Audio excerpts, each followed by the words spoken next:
16th regular meeting for the Chagrin Falls Board of Education. Ashley, please take the roll. Mrs. Bros, Here. Mrs. Bendel, Here. Mrs. Garvey, Here. Mrs. Miller here, and Dr. Schlepper is not here. If you would all please join me in standing to face the flag for the Pledge of Allegiance. I pledge allegiance to the flag of the United States of America, to the republic for which it stands, one nation under God, indivisible, with liberty and justice for all.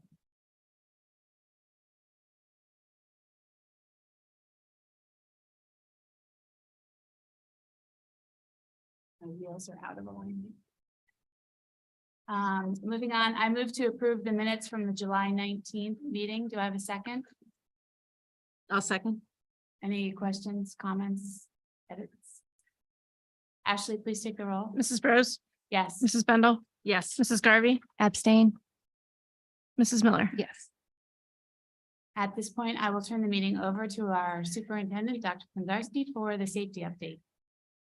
Thank you.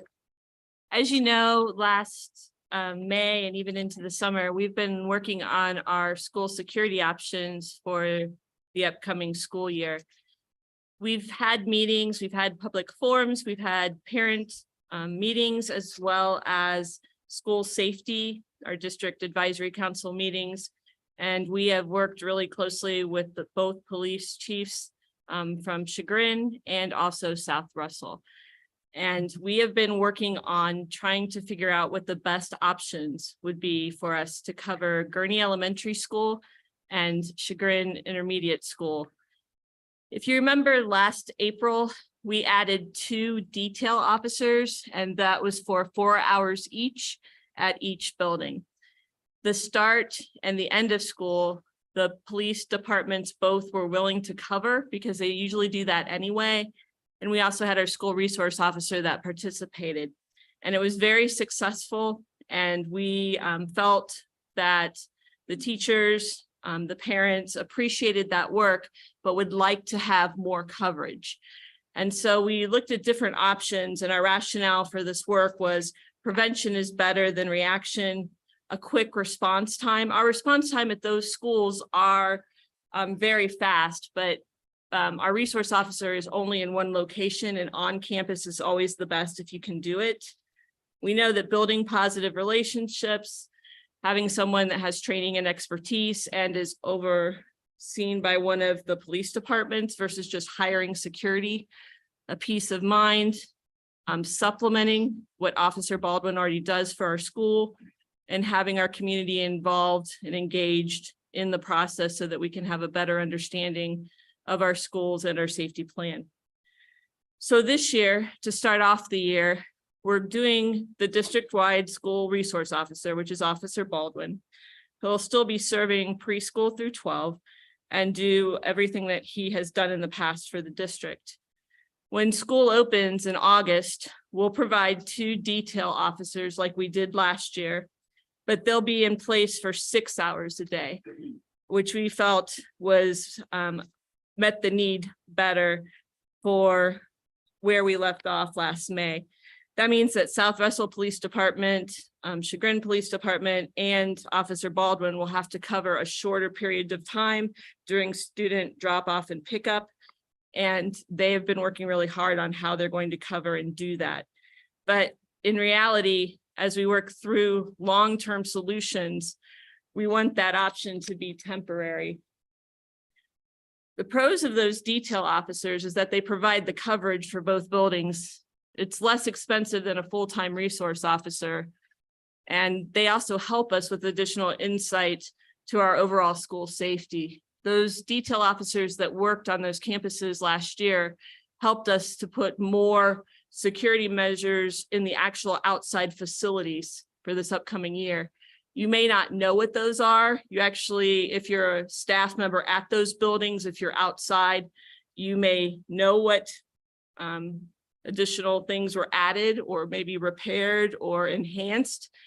But there were also facility changes that were done as a result of some recommendations based on those detail officers.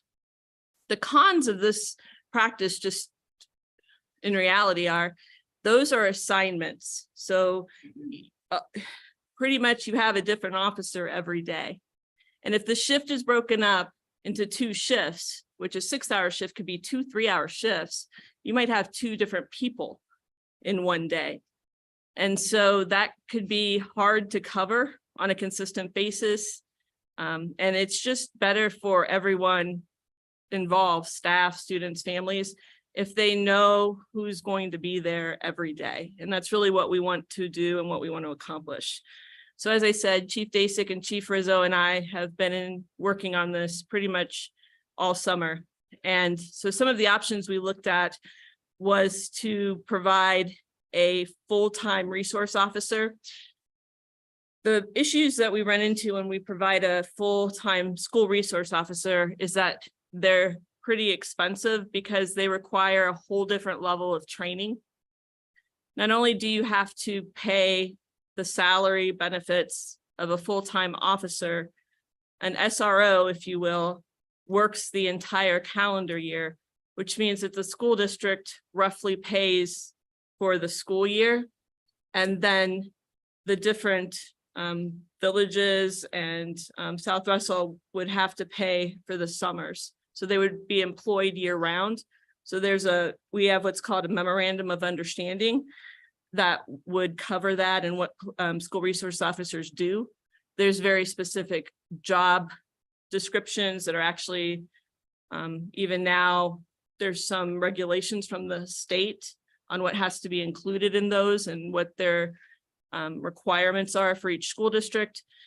You also have to do things like ensure they have a police vehicle to be able to drive to the different locations. And so if there isn't a car available for hiring an additional staff member, there would be like a one-time cost to fit that officer.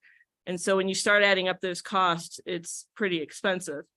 And with Officer Baldwin and with the size of our district, we think that the one SRO we have in place kind of suits our district for what that SRO need is. So the other options that we're looking at would be either a part-time security officer, which is still a certified police officer. It could be a retired police officer. It could be a different level of a police officer, or a full-time security officer, which again would be a certified police officer that could be in our schools. I can explain a little bit about both options. The part-time security officer would be limited to 29 hours a week. And with an officer that's here 29 hours a week, the reality is, if you just roughly figure, that would be about 5 hours a day. Now, while the cost would probably be less than what we're going to pay in a detail officer, you would still have to find someone to fill that role. And I was informed that the chiefs were sharing there are full-time positions sometimes that they have a hard time filling. And there are no health benefits with that type of position. So that may be challenging to fill.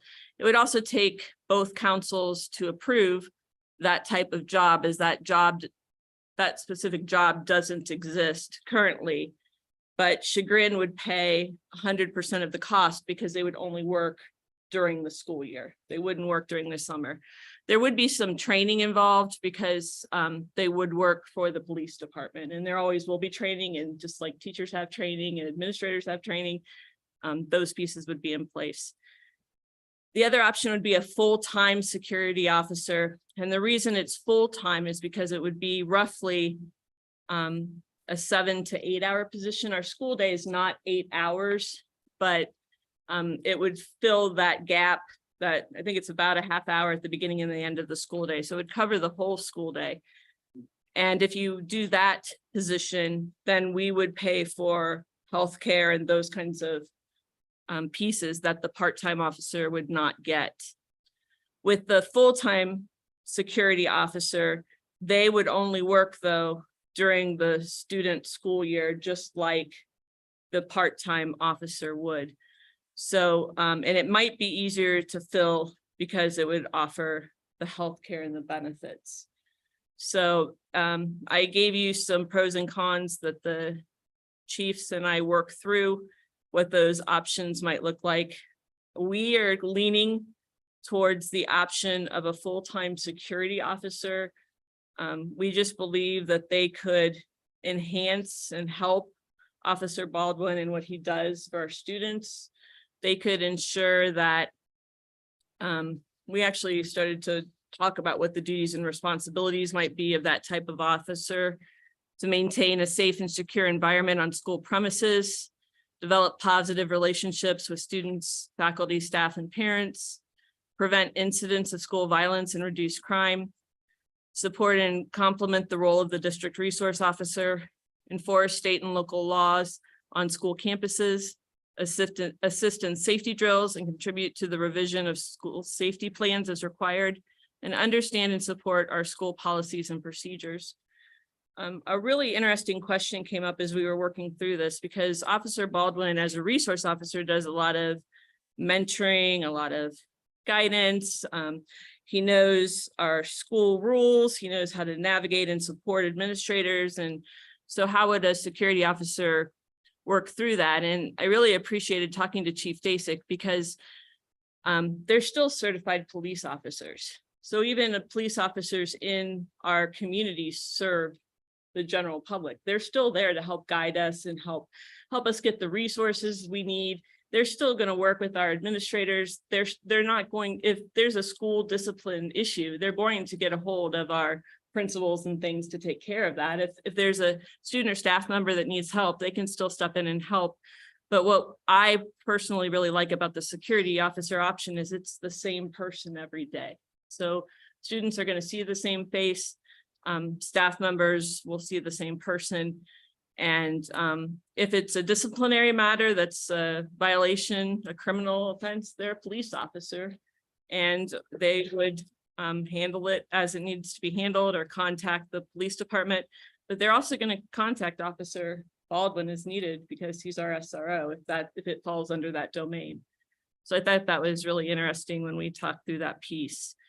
But what I'm asking you tonight is just to consider those options. I know you had some information given to you this week, but we will start the school year with coverage, and more coverage than we ended the school year with. And what we'll need to do is decide which option the board would like to pursue. And those are the three that the chiefs and I came up with.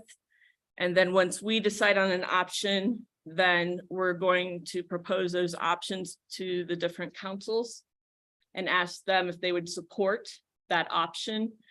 Once an option is confirmed by both sides, then we would get into what the contract would look like. This would be more of a contracted position instead of a memorandum of understanding, and we can do either one, but really what we're doing is contracting a service with the police department for security officer, if you will.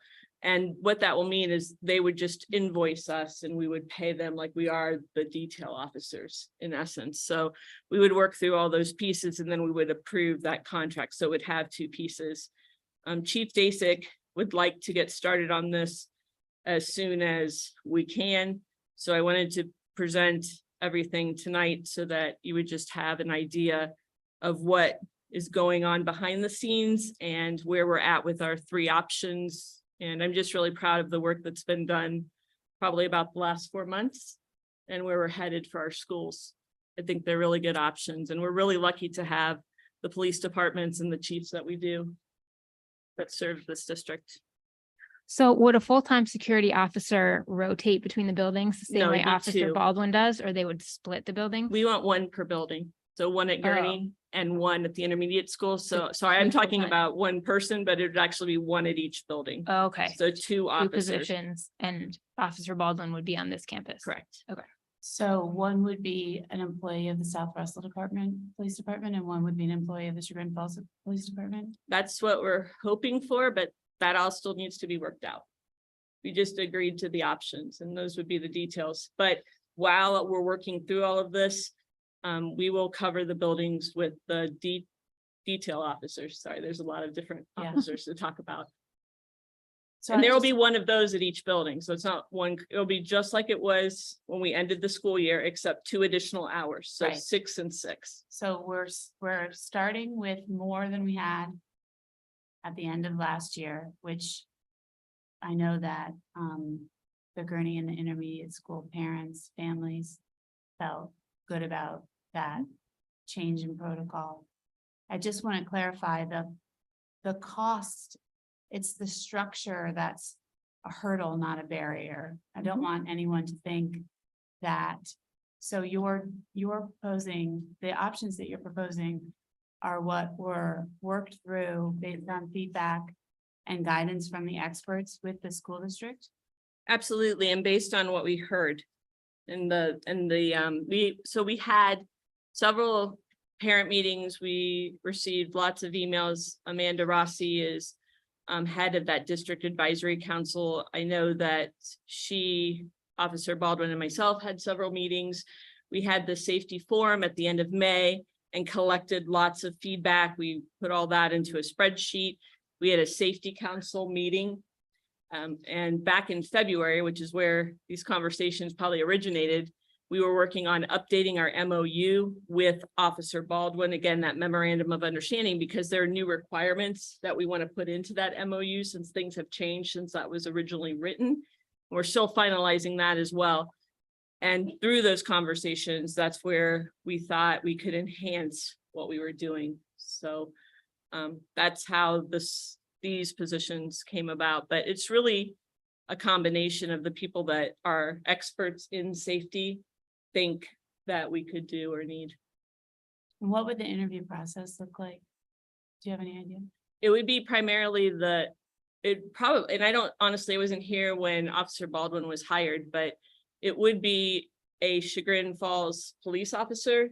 So it would go through, and I'm talking, if it works like we think it will work, that would be the intermediate school officer. So it would go through Chief Basics process, and then we would just confirm the person and make sure. But remember, this position is primarily a certified police officer, right? So it's not the SRO Right. kind of position. And we have a whole MOU on the SRO and what that might look different. But I think the only thing that I wanted to make sure, and that we really wanted to make sure as we discussed this the last time through, is that it's a certified police officer, but that doesn't mean that they're a security guard. And I think that that's important, because we want to make sure that everyone understands that they're still going to engage and help just like a police officer does in our community. And that's what we want. But a school resource officer is something that's very expensive. And plus it's expensive for a lot of reasons. And there's a lot more to work through. And if that's what you decide, and that's what the community decides, that they really need to be school resource officers, that's going to take longer. And like I said, it's even just when you think about having to buy and equip a car for each one. But also, I mean, Officer Baldwin is engaged in learning activities throughout the district and building the relationships with the students. I'm presuming that these security officers will build the relationships as well, but we're not necessarily hiring someone. I mean, they won't be doing the same sort of classroom activities that Officer Baldwin engages in. Right. Yeah. The other interesting thing that we talked about that I really didn't think about, Officer Baldwin right now is able to spend time in all 3 buildings, and 4 if you would count break this building and call the middle school building. He watches the students grow up. And so he's building relationships all the way through the district. If you put a resource officer at every place, we're starting to segment the relationship piece, and he can tell you stories about students that he's felt he's really had an impact on, and students will tell you because he's watched them grow up and go through our school district. And I think I can only speak to this because I was a band director, right? I taught 5th through 12th grade, and those relationships are something really special, that you start to work with a student and you're really truly their teacher for that length of time. And we can do school resource officers, it's not a problem, but it's going to be a totally different monster in cost. And I think Officer Baldwin does a really nice job of serving this district. And we can do a great job of servicing our staff, our students, protecting our staff and students at both buildings with the security option, and that person can support the work that Officer Baldwin does. But we still you need time to work through it and look through it. And Chief Dasick said, if you had questions, we can talk with her. But I just wanted to make sure that you had the information. There's also, Sorry. I just wanted to say there are also other aspects of our security preparedness that have been worked through over the summer and changes that have been made, And some, but some we don't want to speak to. yeah, we have to be real careful what we Yeah. speak to and what we don't. But I can speak to this. I don't think I did. So one of the really interesting things that came out of this, it was actually from one of our principals, was that a lot of times we have subs or volunteers on our playgrounds that may never have had training for things to look for when on our playgrounds.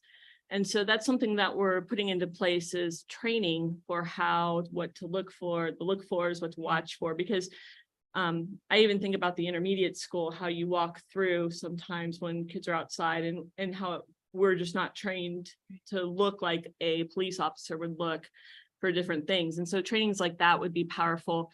And just for example, and there are some in the room tonight, all of our new teachers on Friday will go through security training with Officer Baldwin. And he'll be providing those kinds of trainings. And those are things that I'm sure Ms. Rossi and the Safety Council have put in place. Well, I mean, a long time ago when that council was developed. And so those trainings are always enhanced based on what's new and what they've learned and what they think our teachers need to know. So I just wanted to weigh in as part of the safety committee. And I think since it was first formed and I was here with Sharon when we brought in Officer Baldwin, by the way, he wasn't a new hire to the police department. He had been with the police department. So this will be a new situation to be hiring a new person. Okay.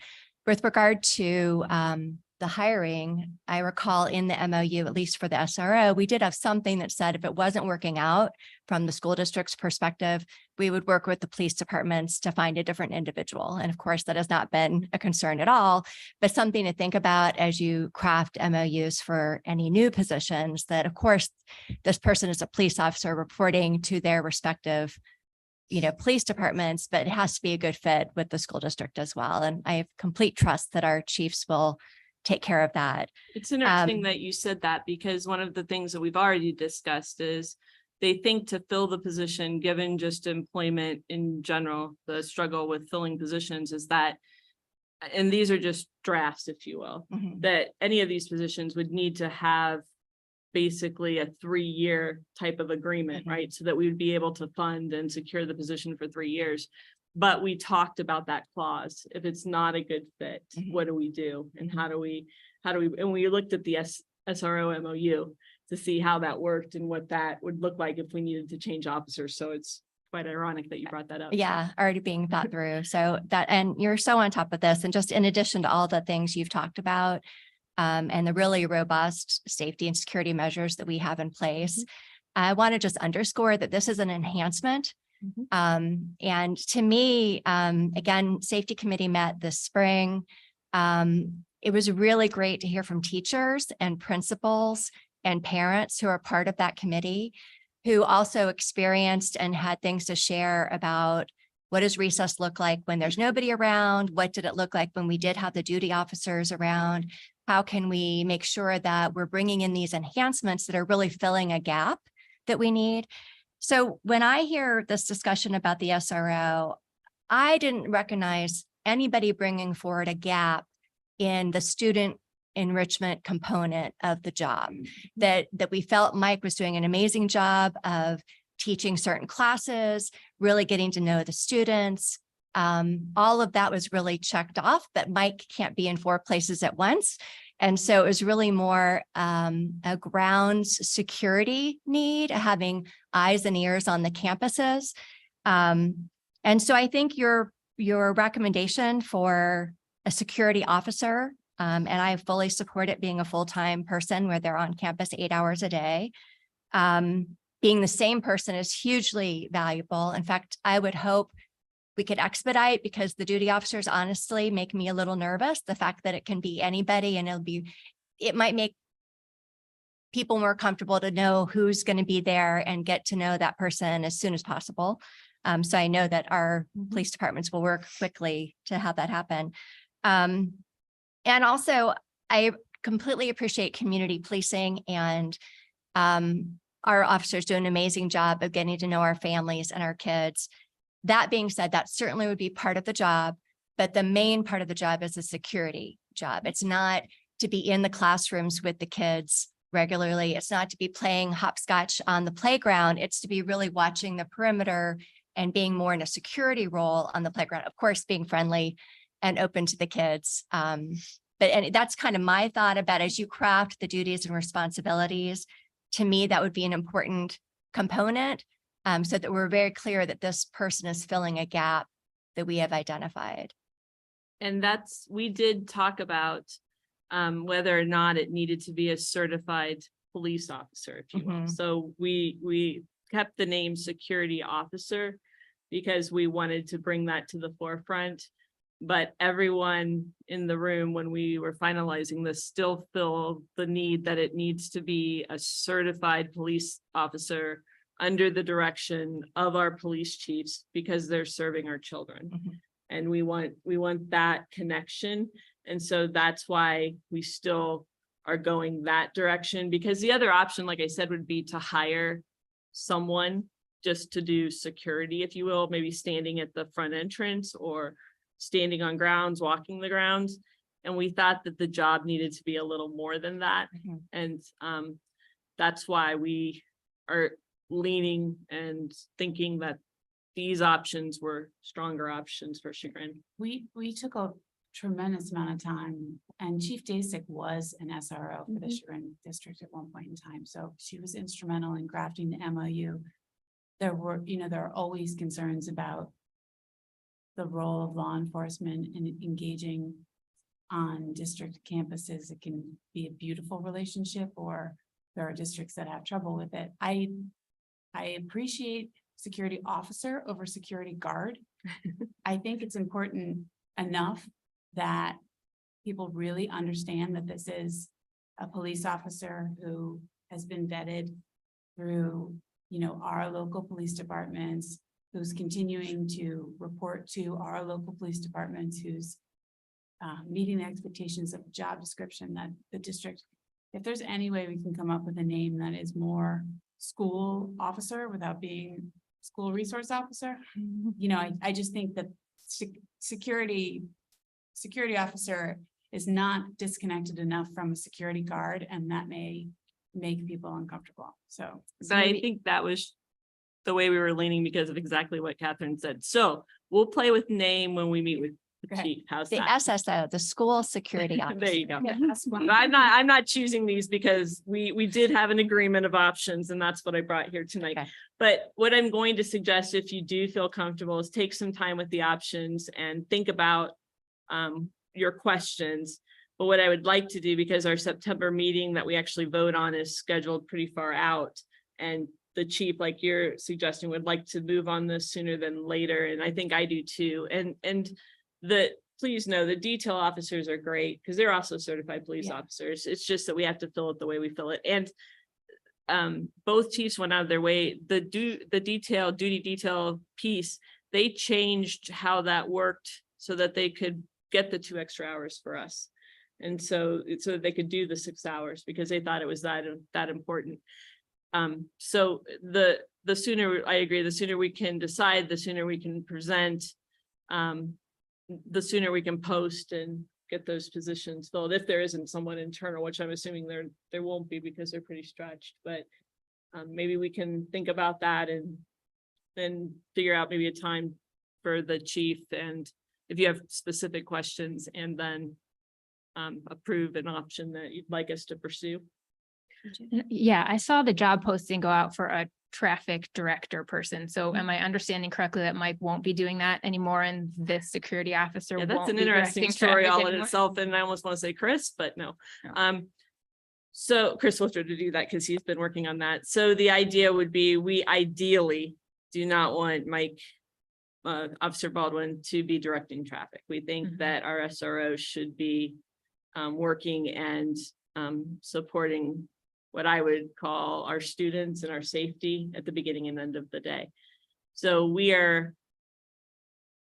doing our best to try to fill that position. Please know that the things that I just proposed or told you about, those positions would not be doing, if you will, traffic either. But we also, during all of these conversations, are brainstorming ideas.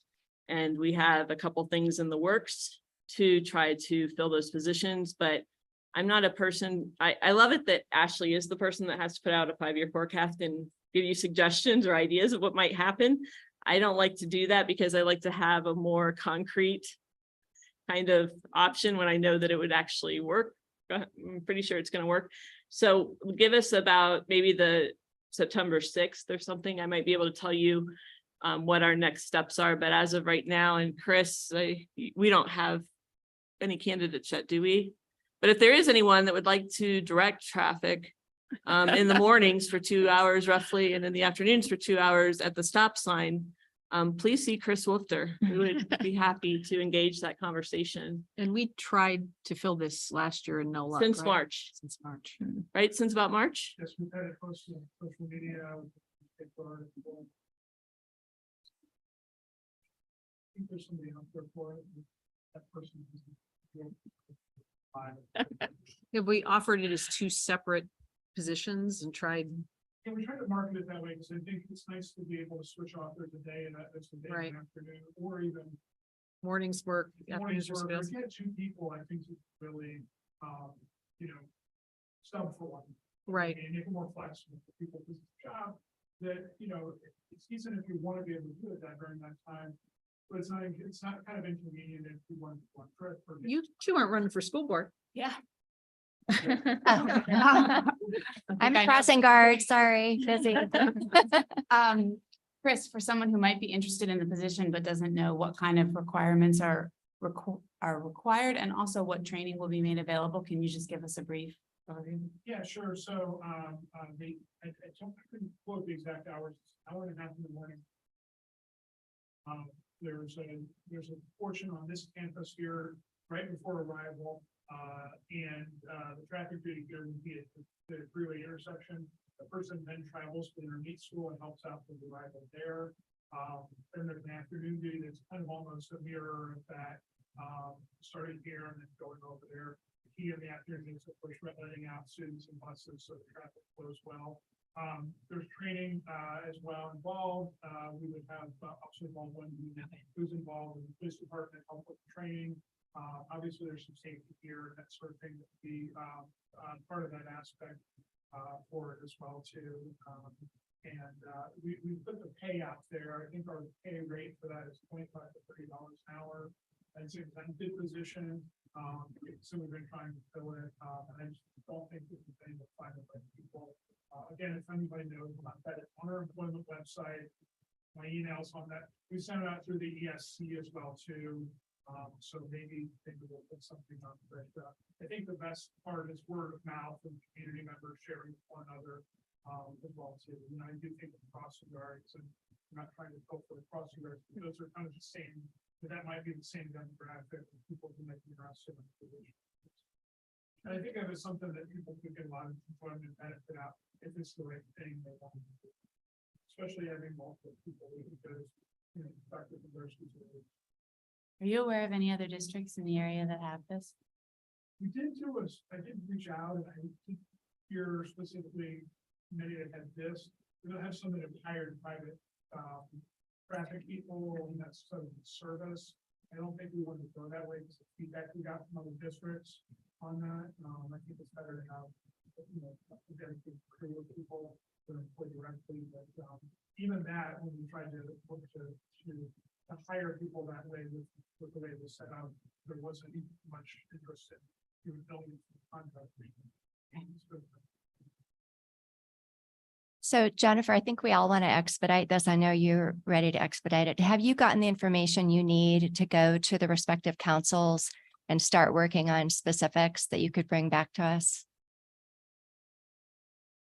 Is it, Or what do you need from us tonight?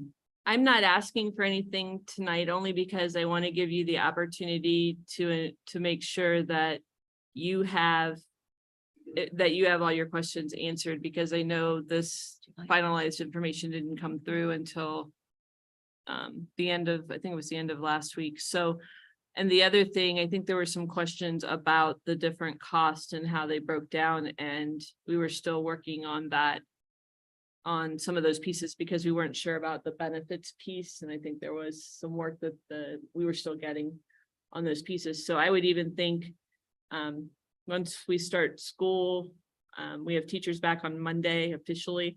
If you would like to think about it and you want to tell me at convocation on Monday, if you have any questions, and I can work through those, and then we could set up something early as the end of next week.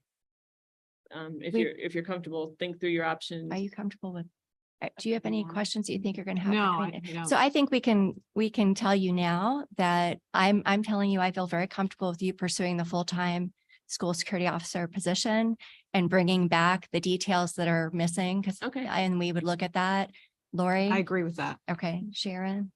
And Yeah. Okay, and we have Robert missing, of course, so you'll want to touch base with him, but Okay. if that helps you expedite the process, then, let's go ahead and do that. I'll call the chief tomorrow. I think that was where we had landed. So I think Okay. that's great. And then we'll see what the next steps are, and I'll get you anything you need. But just know on Thursday, everything is covered and we're in great shape. Start the school year. Thank you.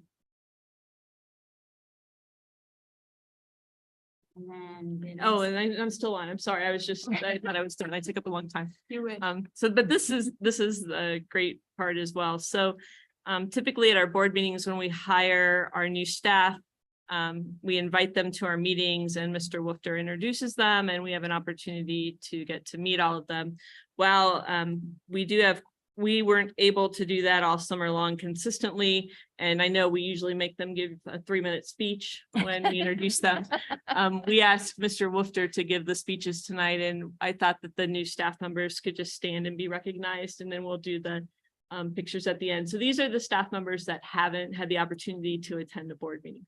Actually, usually it's incredibly awkward because we have to vote to approve the hires. And so they get introduced and then they sit there like, and we're like, okay, just hold that. Yeah.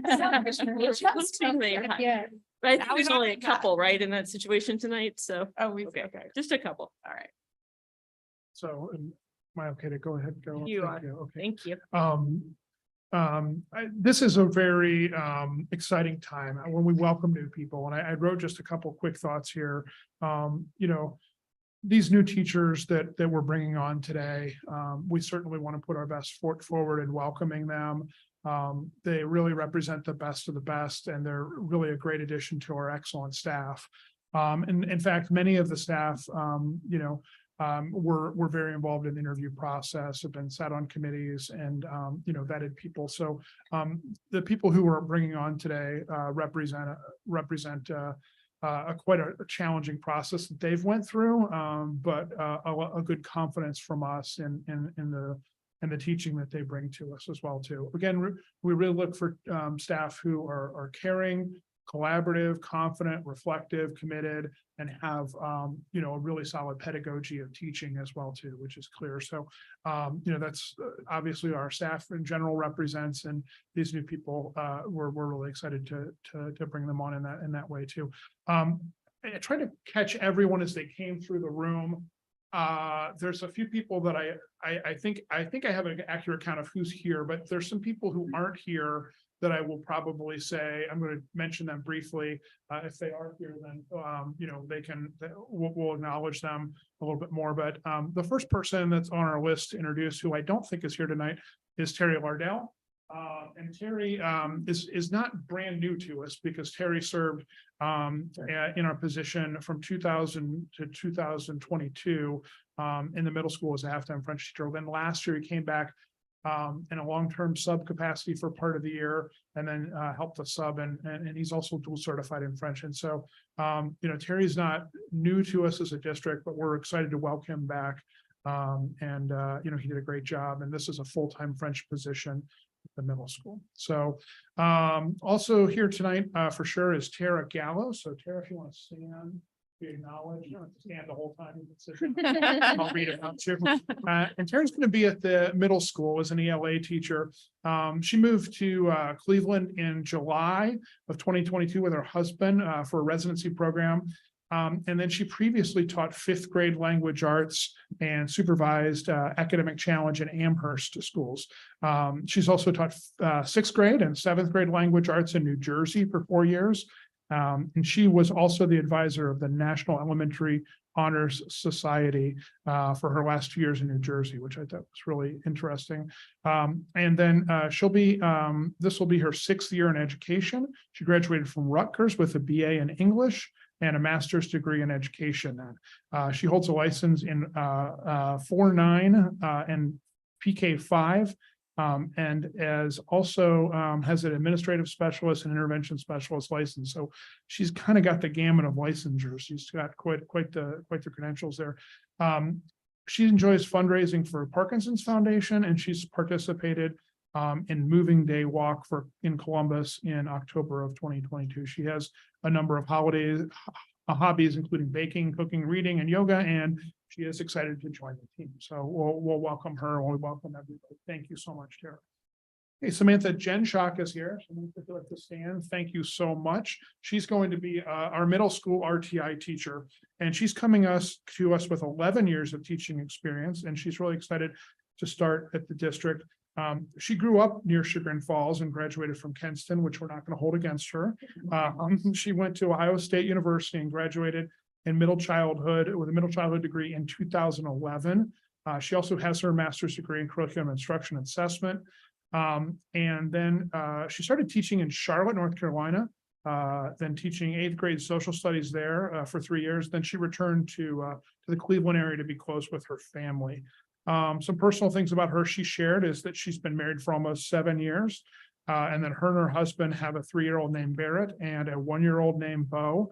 And then they also have 2 dogs. I don't know if I'll get this right, Kanai and Wilbur. Okay, good, wonderful, good. We always try to read about the dogs, so good job. All right, I don't think Brian McKenzie is present today. He told me he wasn't going to be able to make it. So, there he is. Wonderful. Thank you. Okay, great. What a wonderful experience. We're glad to have you, Brian. So Brian is an experienced educator. He served as a teacher, an instructional coach, an assistant principal, a principal, and an instructional supervisor. So if you can believe that, he comes to us with a lot of experience.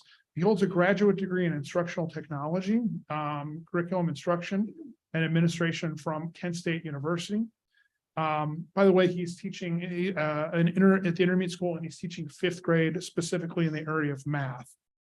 He began his career as a 5th grade teacher in Loudoun County Public Schools in Northern Virginia, and now he's returning from Charlotte, North Carolina, where he worked as a lower school technology specialist at the Providence Day School. Brian looks forward to joining us at Chagrin Falls at the intermediate school. We're really glad to have him on board. And I have to say that the interview with him was fantastic, and he really did a great job with sharing with us his heartbeat behind teaching and mathematics. So we're glad to have you on board. Thank you. Okay, Alexa Nara, who I don't think is here. Okay, no. All right. She's teaching science at the high school, and she had some experience as a teacher at Bookville High School most recently. And she graduated from John Carroll with a double major in biology and education and a minor in chemistry. So she's really ready to take on that new role. And I know she was vetted quite well with the science department at the high school and has our full endorsement. So Martin Radcliffe is here. Okay, thank you, Marty. We're glad to have you.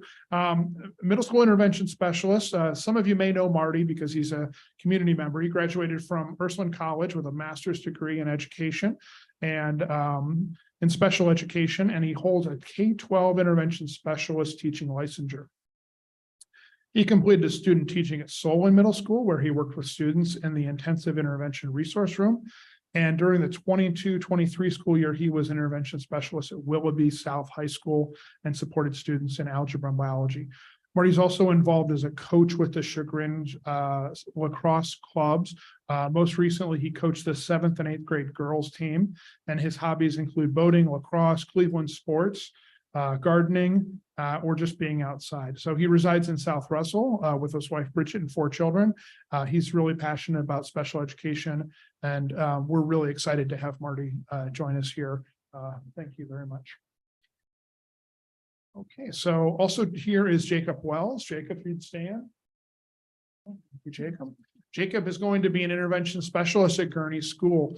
This was a very long series of interviews. I know Dr. Jones was very excited to have Jacob on board. Jacob graduated from Bowling Green State University in 2021 with a mild to moderate and a moderate to severe intervention special screen. If you don't know much about that, typically it's one or the other, mild to moderate or moderate to severe. And he has both of those as part of his intervention specialist license. So it's a really rare thing, and it's a hard thing to achieve. You know, he brings that to the table for our students, which is great. He worked the past 2 years in Avon schools, both long-term maternity leaves, and this first year he spent at Avon and teaching at Heritage. He taught 5th grade there, and then the past year he taught 1st grade as an intervention specialist in Avon East Elementary School. He is currently working to get his reading endorsement, which I know he's partway through that now. He likes to spend time with his dog, Coco, another dog, good job. And he also enjoys traveling and relaxing. We're really excited for him to join our team, so welcome.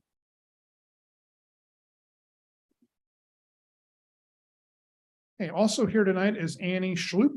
So, Annie, yeah, welcome. We're glad to have you. She's going to be our intermediate school counselor. Annie completed her undergraduate degree at University of Mount Union, go Raiders, with a bachelor's degree in middle childhood education. She began her teaching career at Claremont Elementary School in North Canton as a 4th grade teacher.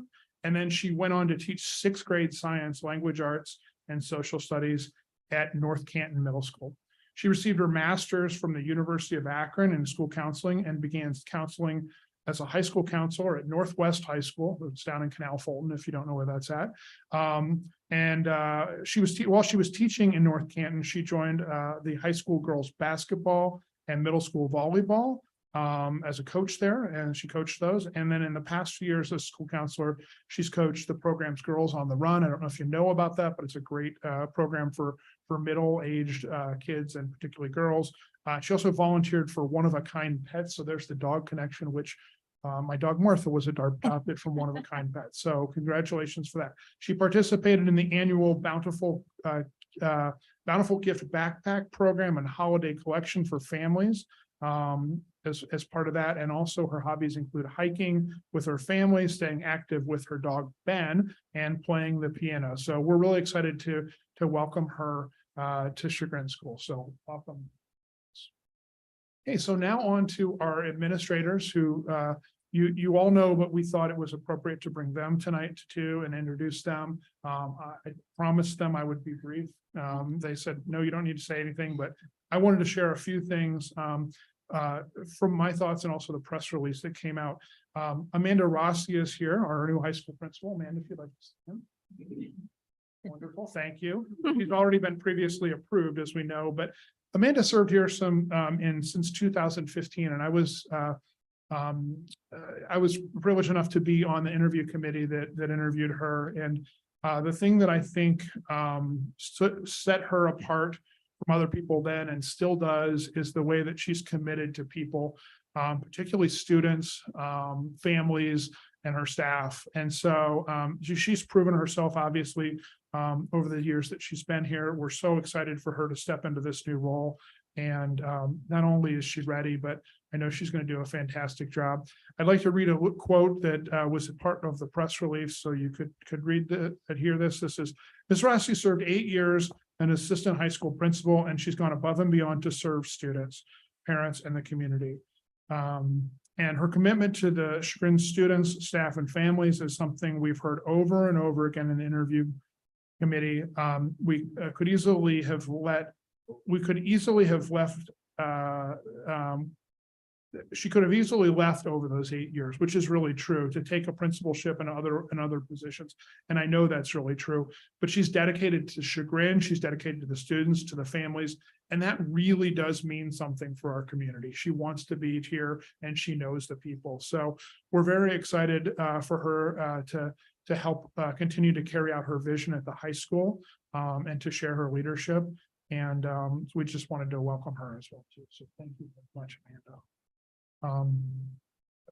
Jessica Ross is here, which she's been approved as well too. She's the replacing Amanda. Thank you very much, Jessica. She's going to be the assistant principal at the high school.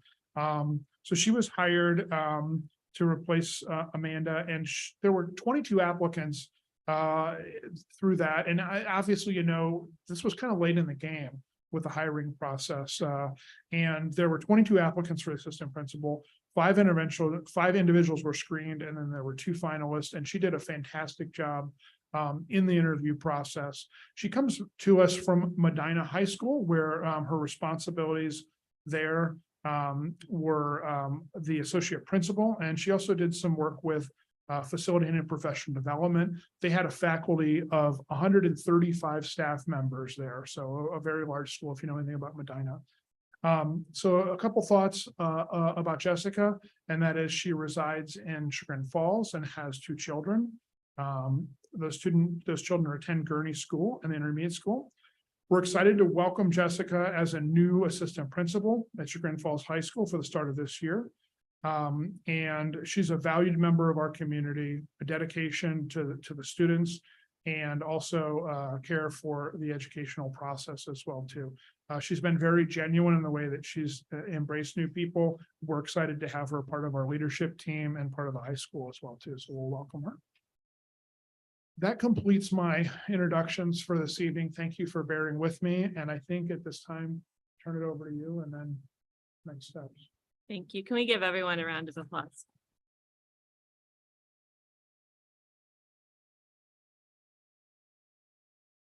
So typically at this time, if it's okay that we follow our tradition, we'll ask new staff members and new positioned staff members.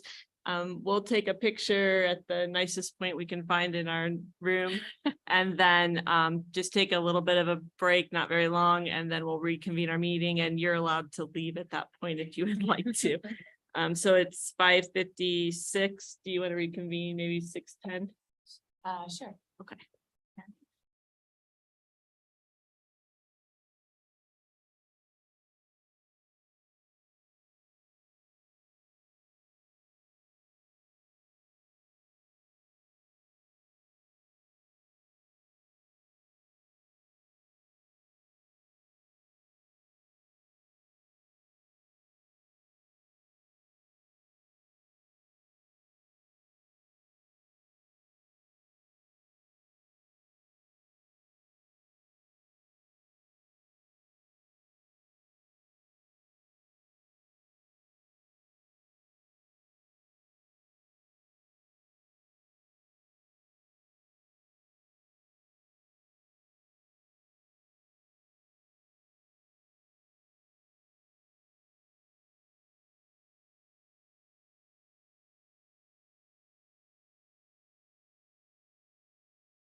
Lori to give us a policy committee update. Okay, first of all and foremost, thank you for all of the reading. I know it was a lot this month. And I think it will be a lot next month as well. Just want to make sure we're rolling on camera. Are we good? Okay, So we don't want anyone to miss Yeah. policy update. don't want to miss anything. It's exciting. I want to take a minute because it's been a while since we've talked about it and back up and talk about the process again, because we've learned something new as we've gone through this. As I know you've heard us say over and over again that this software is somewhat limited in what we're able to do for first read and second read. Which I think we've now gotten the hang of, that those little edits and spacing issues and font issues and those kinds of things will be fixed on the second read. It can't be done by us. They have to be done by Neola. But we were operating under the assumption that our former language could not be used going forward in certain situations. There's very few, but occasionally we come across a policy where we like the language we had before. Sometimes it was because it was custom drafted. Sometimes it's because we just think the way they broke up the issues was better. We have learned in the past few weeks that we can in fact use that language. We simply are not supported in the use of that language. So we'll have to send it out for legal. We do own the language, but we're going to have to send those out for review so that they're blessed. But at least we are not. That gives us a little bit more flexibility with some of the policies we've been struggling a little bit with, because one of the first things we look at is, does this policy match what we're doing? So the first issue is it legally compliant? The second issue is it what we're doing now? If it's not what we're doing now, is there something we need to be doing differently? Usually it's just, oh no, we just do it slightly differently. We want to make sure our policies match what our actual practice is. Which brings me to administrative guidelines. You'll notice in some of the policies we did this week that there'll be a parenthetical that'll say AG and it'll be referencing an administrative guideline. Ideally, it would make sense if when we were looking at the policy and approving the policy, we also could see the administrative guideline. The way the software is set up and the way the approval process goes through the company we're contracting with is that the policies need to be approved before the administrative guidelines are worked on. So what we've done is we've put some of those to the end. We'll be looking at those, and Jennifer and her team are starting to work through some of the more relevant administrative guidelines. Remember, we have to approve policy. We don't have to approve administrative guidelines.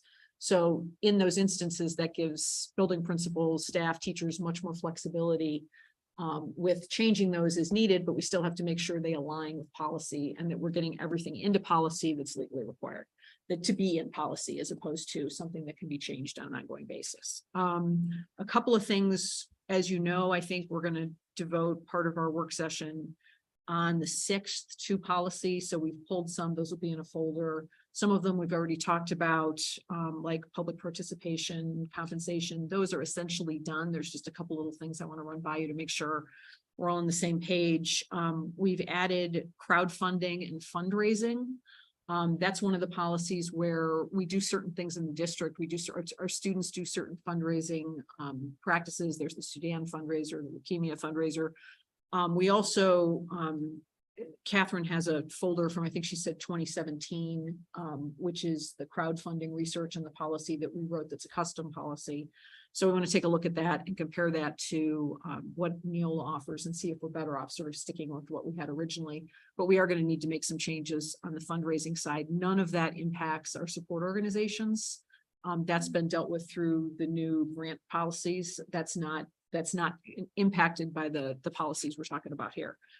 Another one that's in there that we're going to pull is cell phone use. We want to make sure, Catherine noticed something today. We want to make sure that our cell phone use matches what the kids are doing in the school, what the teachers want to be happening in the classroom, matches what's in the policy. Public participation, we're going to take another look at, although I think it's essentially the same as it was before, but there's a couple issues with the dress and a couple things we need to iron out. I think that's about it.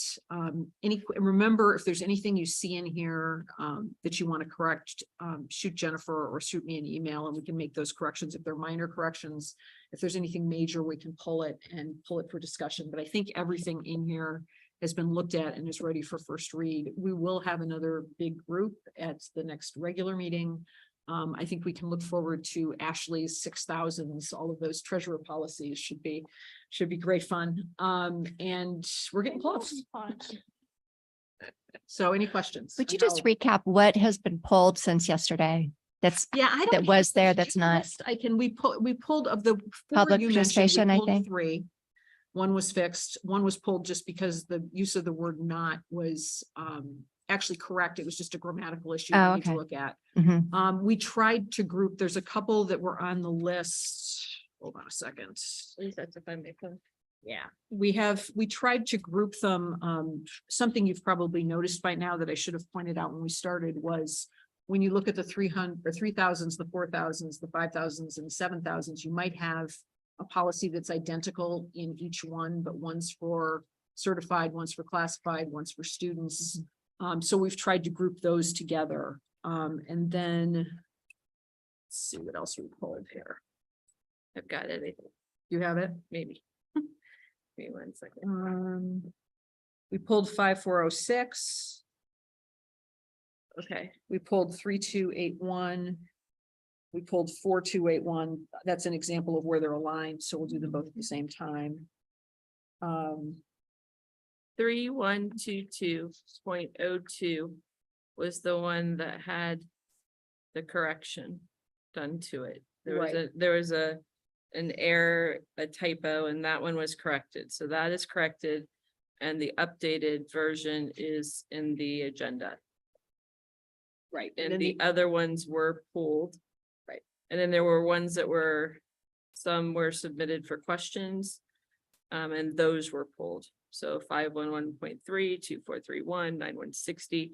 I just went ahead and pulled those so that they would just go to the September meeting for approval when we had the next regular meeting, just to make it simple so that we could just ensure everything was done. So the numbers I have would be 0147, 5113.01, 2431, 9160, 2431, 0169.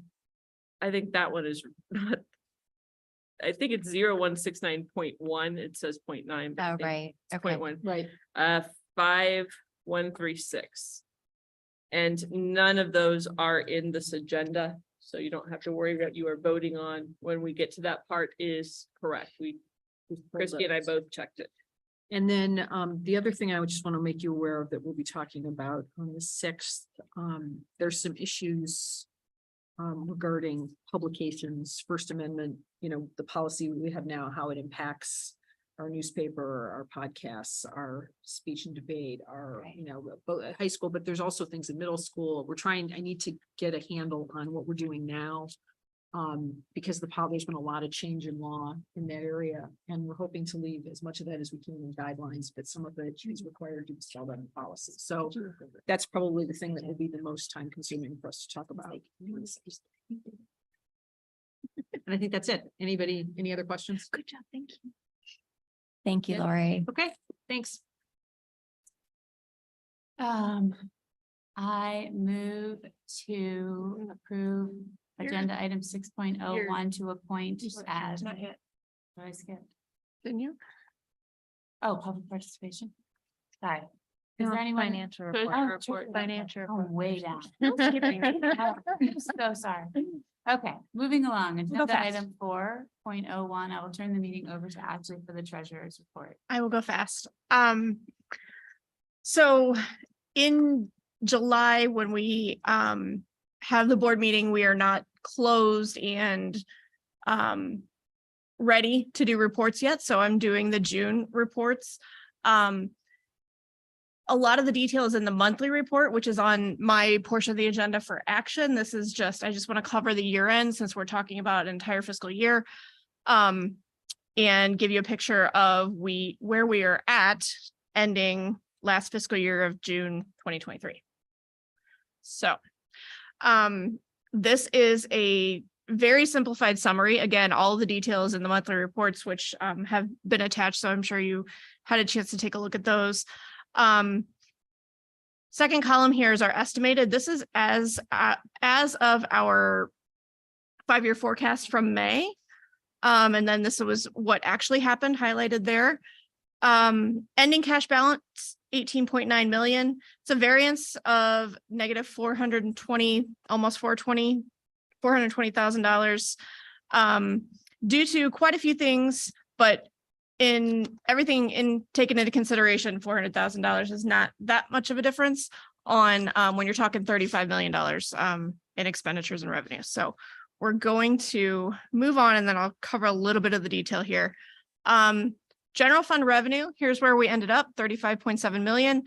You can see that our revenue has increased steadily over the last few years, not significantly, but it is still going up. That's mostly due to new construction, things like that. I know when I talk about tax revenues and I talk about millage, and I talk about reevaluations, and when I tell you that reevaluations don't increase our tax revenue, that is true.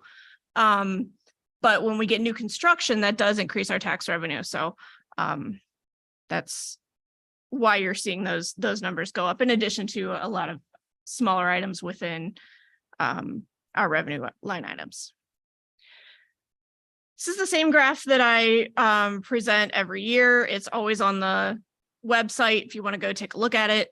I get a lot of questions about where does most of our money come from. Clearly, general property, and which is our real estate taxes, is where most of our money comes from. You can see there 78.03%. In addition to that is the public utility. This is taxes as well.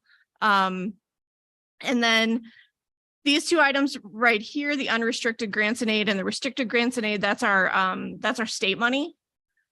As you can see, not a huge percentage of our revenue. And then property tax allocation, this is the reimbursements that we get for property taxes and those rollbacks that are the discounts on people's tax bills, and then the state reimburses us for those amounts. So that's here. So it's also calculated by millage and collected with, it's not collected with taxes through the county, but it is part of our tax money. That's how it's calculated, is based on our valuation. And then lots of other little line items that go into there. Moving on to expenditures. You can see over the last 4 years, we haven't increased significantly. This bar here for this fiscal year, I don't know if you recall, we talked about advances in May. I kind of gave you a heads up. We're going to have some larger advances to other funds this year because of our federal grant. The way those are done, we spend the money first, then we get the money back from the feds. So if we have a negative fund balance at the end of the year, I advance money into that to cover it, to get it back into the black, just so that we're in compliance. But it does roll into our expenditures because it is coming out of the general fund. Now, at the beginning of the year, we then move that back to the general fund, but it looks like an expenditure. This year, we had significant advances, much more than previous years. And that's just because of all those ESSER grants that are kind of, those are starting to go away now. So we're kind of like spending all of that out. So there were some significant advances. So this line probably would be, I created it, but it didn't look very nice. More about halfway between these two lines, if that was not the case. So it looks like a bigger increase in our expenditures, but it's artificially inflated.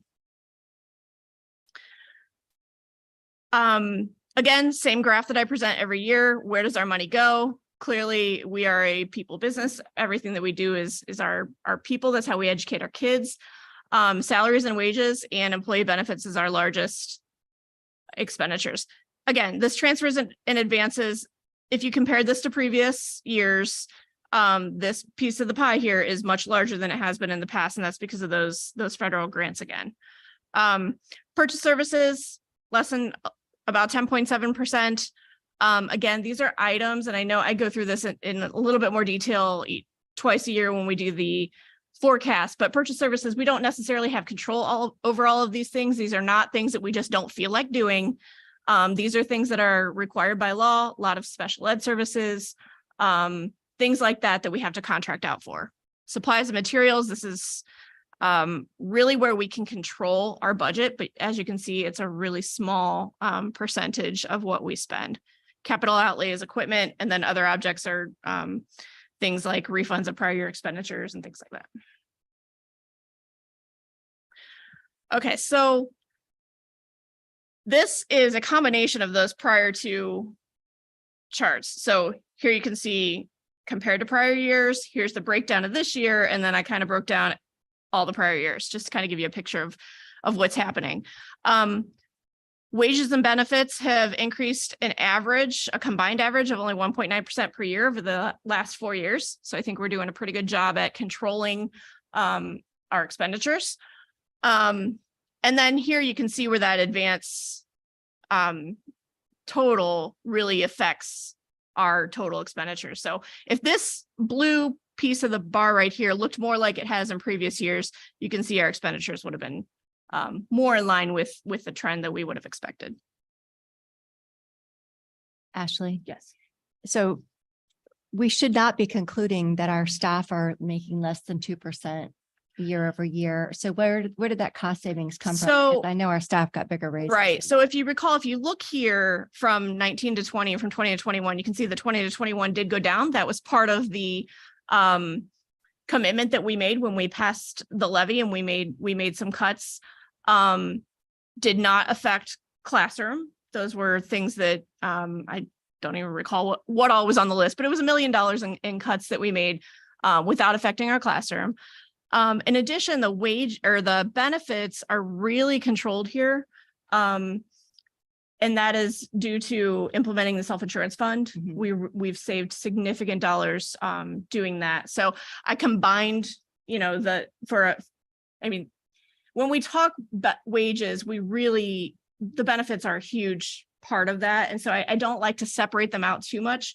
Okay. It's all our people. Yeah. So I like to combine those together. Okay, I just wanted to make sure people know the savings came in the self-insurance. Yes. Savings, which was significant, not at the expense of our employees who got a lot more than 1.9%. Yes. Yes. Each year there were base wage increases that were more than that. And then in addition to that, we have all of the step increases Mhm. that people receive per the contracts. But this is a combined number. I wouldn't expect one more year out. It'll probably be up a little more, but when you're considering this 20 to 21 decrease here, it helps that combined average. When we're talking salaries and wages, I know a lot of people like to look at where that money is going, who are we employing, and where's all of our wage expenditure going. Tried to kind of color code this. Instruction are the orange pieces, and then blue is everything else. So you can see most of our salaries are going into our classrooms, directly into the classrooms with our instructional expenditures.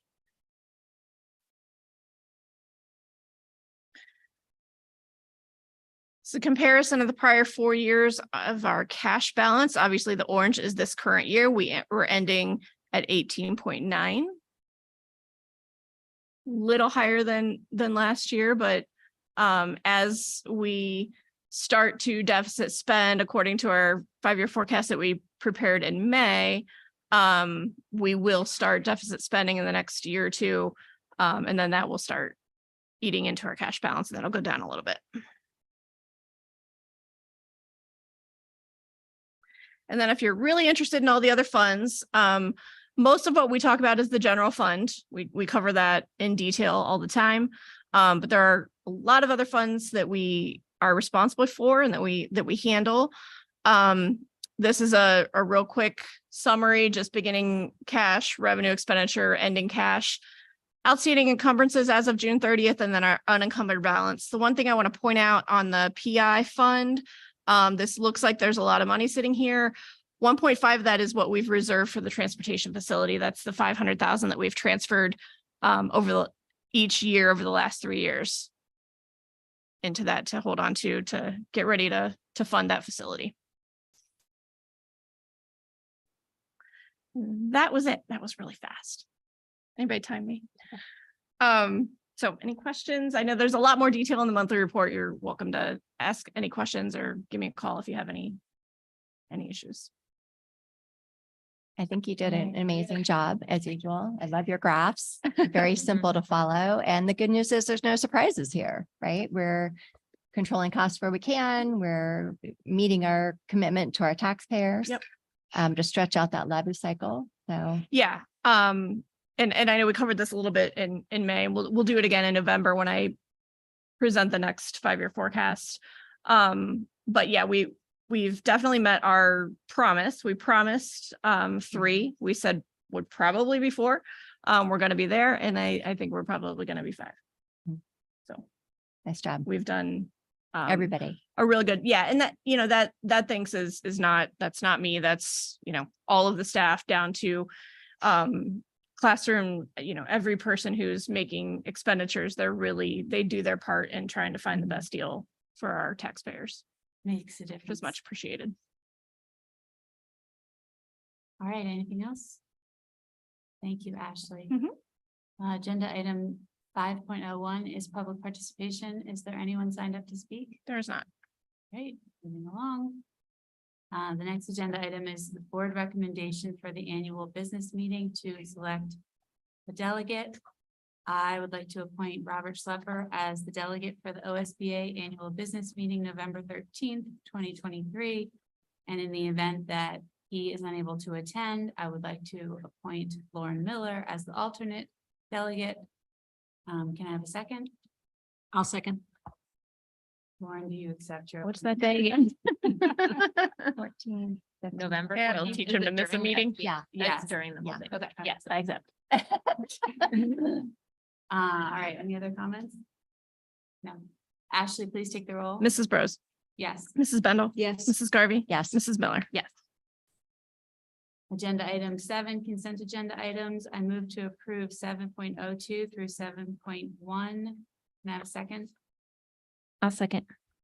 Any comments, questions? Ashley, please take the roll. Mrs. Bros, Yes. Mrs. Bendel, Yes. Mrs. Garvey, Yes. Mrs. Miller. Yes. The next item on the agenda is the superintendent's recommendations. I move to approve 8.02 through 8.11. Can I have a second? I'll second. Jennifer, would you like to walk us through any of these? Sure. I'll just kind of go down the list. 8.02 are the first reading and revisions of the policies. I just want to remind you that if you do find something that you want revised, we can still do that before the second read. Just note as Mrs. Bendall stated, the spacing sometimes I cannot fix. It's just, you can't do it in the system, and we just make a note and send that to Neola. And sometimes the letters and the numbering I cannot change, and they know this, and I send that off, and when it's published, hopefully it will change. I will tell you something ironic. When going through all of these, I found errors in our OSBA ones. So I felt a little better that it wasn't just Neola that has issues with this. So I just want you to know, every time you send it to me, I am aware, and if I can fix it, I do. But just a reminder, because we're really getting into this again, some of those errors just, we don't have the power to fix. 8.03 are supplemental contracts. 804 are the co-curricular, and I know that the attachment is pretty long. 805 would be certified personnel contracts. 806 would be classified contracts. Let's go on for a couple pages. 807 are those certified personnel additional hours. It was hard to say for some reason. Remember, these are our curriculum, PD, anything that we would need to have staff do over the summer, prior work, IEP work. That's what those hours are. Our classified personnel sometimes has extra hours as well. Those are listed. 809 are classified personnel resignations. We talked about this last meeting.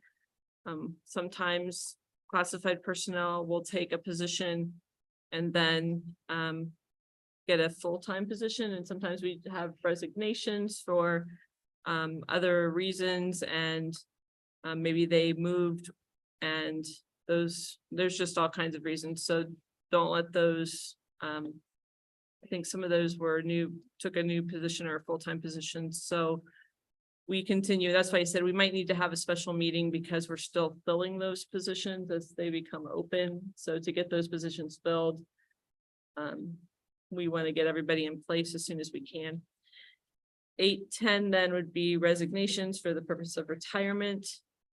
And 8:11 would be community ed. That's all we have. Any comments or questions? Ashley, please take the roll. Oh, sorry, I just wanted to say something. I think I look at these long lists of staff who are willing to go the extra mile and take on these extra positions in the district, which adds so much value to the co-curricular and extracurricular activities for our kids. So I just want to kind of say thank you to them and acknowledge that.